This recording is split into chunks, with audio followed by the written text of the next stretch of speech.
Con Ariel Avilés Marín, mi querido maestro, que me reciba la llamada. Muy buenos días. Muy buenos días, Rodrigo. ¿Qué tal? Aquí estamos Aquí, listos. aquí molestándole porque tenemos un tema ya que me pareció muy interesante. ¿Qué le parece la petición de la Suprema Corte de Justicia para que atraiga los amparos contra la ley de la familia de Yucatán, maestro? Bueno, realmente es una campaña que toda la gente que lucha por derechos humanos está llevando a cabo. Sí. Esto se deriva de una desatinada acción del Poder Legislativo de Yucatán, que eso ocurrió el año pasado. En dos ocasiones se puso a votación la, el tomar la decisión de ajustar la ley de la familia de Yucatán, que es violatoria de la Constitución General de la República, Ujú.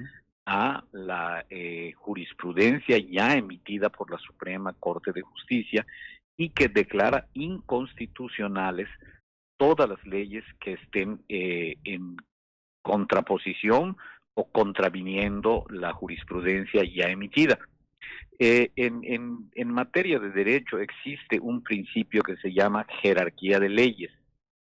Hay leyes generales que son las constitucionales y que tienen el más alto rango. Después vienen las leyes particulares como pueden ser, vamos a decir, la ley agraria, Sí. la ley de la propiedad, en fin, Ujú. los códigos civiles, mercantiles, penales, etcétera. Y así se pasa a leyes estatales y la categoría menor son los reglamentos municipales Ujú. en jerarquía de leyes. Una jurisprudencia es un mandato de orden constitucional. Es más, en términos jurídicos, una jurisprudencia de la Suprema Corte de Justicia recibe la categoría de inatacable, o Ujú. sea, es una última instancia en la que ya no se puede recurrir a alguna instancia más para algún fallo diferente. Que serían Entonces, tres fallos en una misma dirección, hacen no, jurisprudencia. son cinco fallos Cinco. en un mismo sentido por Así un es. caso similar. Así es. Y esto ya está plenamente cumplido. Y cuando hubo el matrimonio igualitario se aprueba en Campeche, Ujú.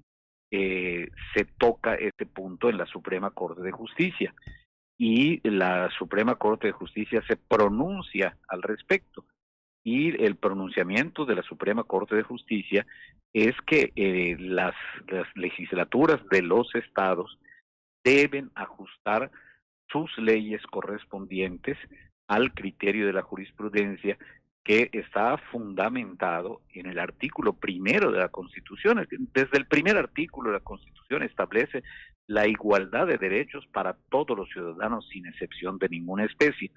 Hablando siempre en términos jurídicos, hay que señalar algo que está muy bien descrito por el doctor Eduardo García Maínez, que es uno de nuestros máximos estudiosos del Del derecho, derecho.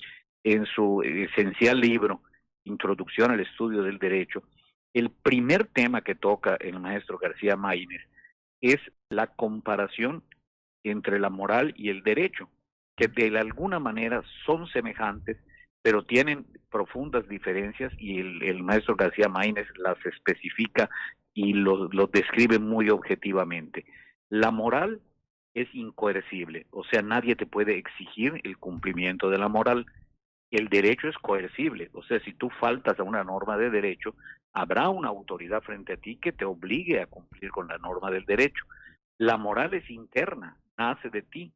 El derecho es externo, se te da por una autoridad. La moral es unilateral, está en ti y no hay nadie frente a ti para exigírtela. El derecho es bilateral porque siempre habrá una autoridad que te obligue a cumplir con lo establecido en el derecho. Y así enumera todas las diferencias entre moral y derecho. Lo que no es correcto es que quien ejerce un cargo legislativo anteponga su moral al derecho. Todos los criterios religiosos son sumamente respetables, pero pertenecen a un ámbito diferente y no deben mezclarse con la labor legislativa. ¿A qué me refiero esto? porque en la legislatura comete un error de partida, de origen. El procedimiento de nuestra actual legislatura estuvo viciado. ¿Por qué habrían de someter a votación algo que no era materia de votación? El pronunciamiento de la Corte es muy claro y lo que tenían que hacer es Adecuar. poner como no, en cuanto a procedimiento legislativo, ¿qué era el procedimiento que correspondía al caso?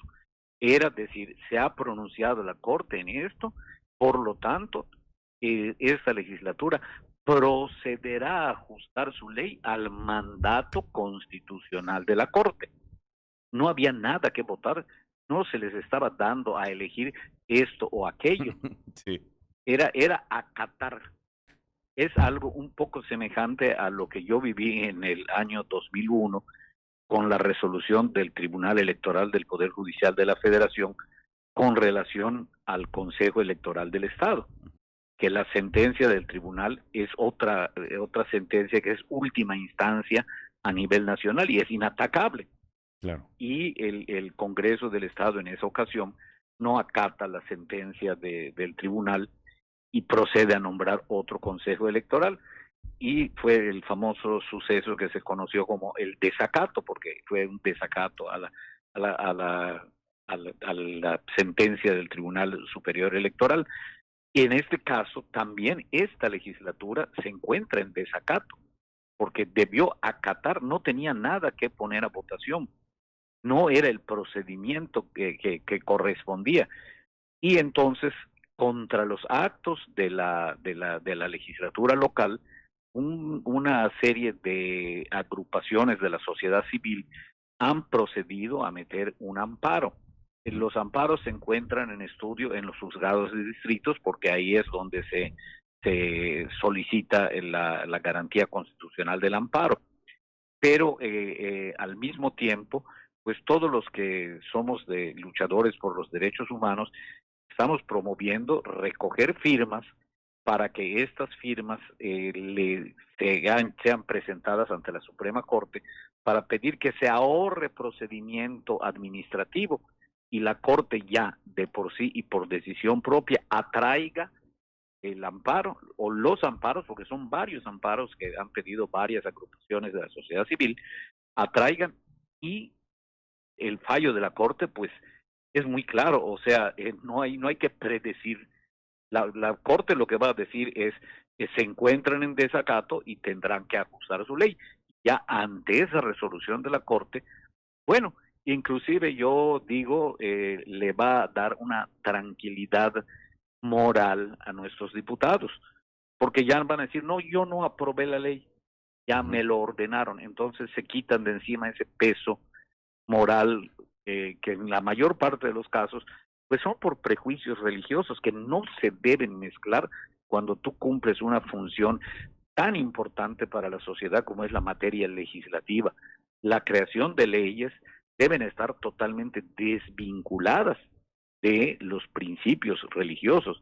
Cada quien tiene el derecho de profesar la religión que en el seno de su familia le sea inculcada, pero no puede aplicarla para mandamientos de orden público que incluyan a los que practican esa religión Y a los que o a no. los que practican cualquier otra religión o hasta los que no practican ninguna religión.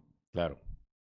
Es decir, esto debió haber sido como un mandato y no, como bien dice, ni debieron de haberlo sometido a votación, nada más O sea, el punto de la orden del día de la legislatura debió haber sido proceder a ajustar la ley de la familia del Estado de Yucatán al mandato de la jurisprudencia de la Suprema Corte de Justicia y hacer los procedimientos administrativos correspondientes para redactar lo conducente que los aspectos que tienen que modificarse de la ley de la familia de Yucatán, que además es un asunto muy sencillo.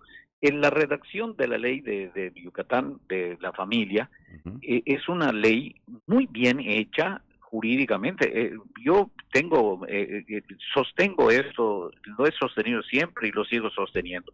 Yucatán ha sido siempre muy avanzado en materia legislativa. Un ejemplo lo tenemos en materia electoral.